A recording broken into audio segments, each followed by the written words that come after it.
Curate's Egg, Ashraf Ali Thanvi, Part 13, Queerfish, Deobandi, BDSM. Nikah was performed. First of all, in his first dream, Gangohi is stating that Nanotwi comes as a bride. In the second dream, he mentions Nanotwi is coming as a groom. And then he says that our nikah contract is being performed and we are benefiting from one another. Now, Abdul Halim, what is the meaning of this benefit? What is the meaning of this benefit after marriage, like a husband and wife benefit from one another? What can this possibly mean? As a husband and wife benefit from one another, there is only one thing that comes to mind. It is gay sex.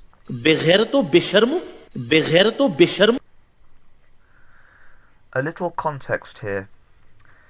The current speaker, the one that I've given you the clip of, is from a sect that is in opposition to the Deobandi sect, and he is using their sources to show the homosexuality, paedophilia, pederasty present within their sources. And he actually gives screenshots in the original Urdu language, and he translates them quite well. And the people he's railing against are in a quote war with him, and they make counter accusations against him, but the nature of their counter accusations are not actually based on paraphilias, not based upon homosexuality, or according to the DSM, which is the Diagnostic Statisticial Manual, they're not paraphilic disorders. This paraphilic disorder, which I will explain in time, this paraphilic disorder is only present amongst the Deobandis, and it's quite a unique and, to be honest, quite a disturbing phenomena. And in any case, let me give you how I intend to take this, because it's very provocative. I will take my definition of BDSM from the most authoritative document in existence on the topic, which is the Diagnostic and Statistical Manual of Mental Disorders, also known as the DSM-5, currently, which means it's currently in its 5th edition. How the DSM describes this paraphilic disorder as: sexual masochism is diagnosed in individuals who experience sexual arousal in response to extreme pain, humiliation, bondage, or torture. And then a little way down it says that if this is done between consenting adults, then it's not classified as a paraphilic disorder. In any case, I now need to make the link between sexual arousal and what Professor Mian describes as non-haptic, which means non-physical, non-tactile, intense circuits of desire. So what he actually states, or in fact before we get that, what he actually states in his thesis is something that I've mentioned before, but it was right at the beginning. There was, it says on this page, a mimetic concordance between Thanvi and his Sufi master. So their relationship, and the reality of the relationship is not actually known fully, but their relationship was a very intense one. And one of the reasons why it was intense is because they both did not want to have children with their respective wives. So they were happy by the fact that they did not have children. And this is something that flies in the face of normative Islam, because Muslims do actually seek to have children.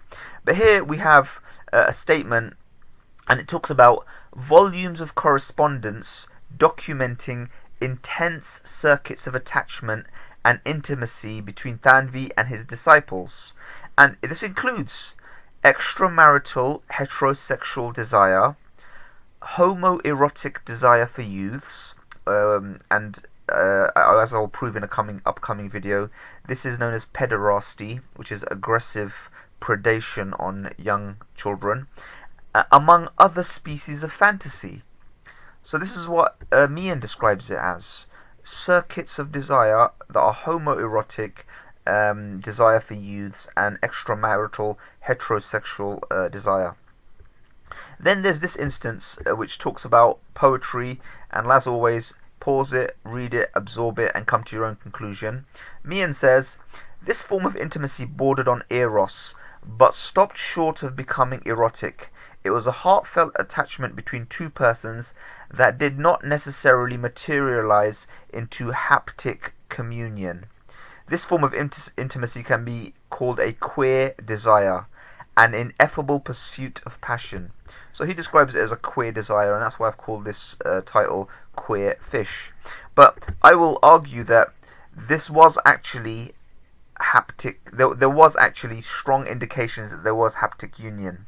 And this is why the speaker at the beginning, when he is enumerating the dreams that are recorded, they mention how Gangohi and Nanotvi enjoyed each other in a dream in the same way a husband and wife would enjoy one another. So this language is not language that is imposed upon them, and it's not coming from the outside. It's language they use for themselves. And there is another incident which I will bring to you in the future where they physically touch each other in public in an inappropriate way. This is two males, by the way, in an inappropriate way amongst gatherings. So it's more than non-haptic desire, as Dr. Mian states. But we come to this story, and this is the story, again, too long to read out to you, but it's talking about a Sufi master whose name was Ibn Ata'Allah al-Iskandari, who died in 1309, and this was used by Thanvi as a didactic anecdote. So this is not something that it was a personal thing for special elite doyens of the Deoband. This was something that he actually mentioned in public in congregations where there would have been children and young vulnerable people.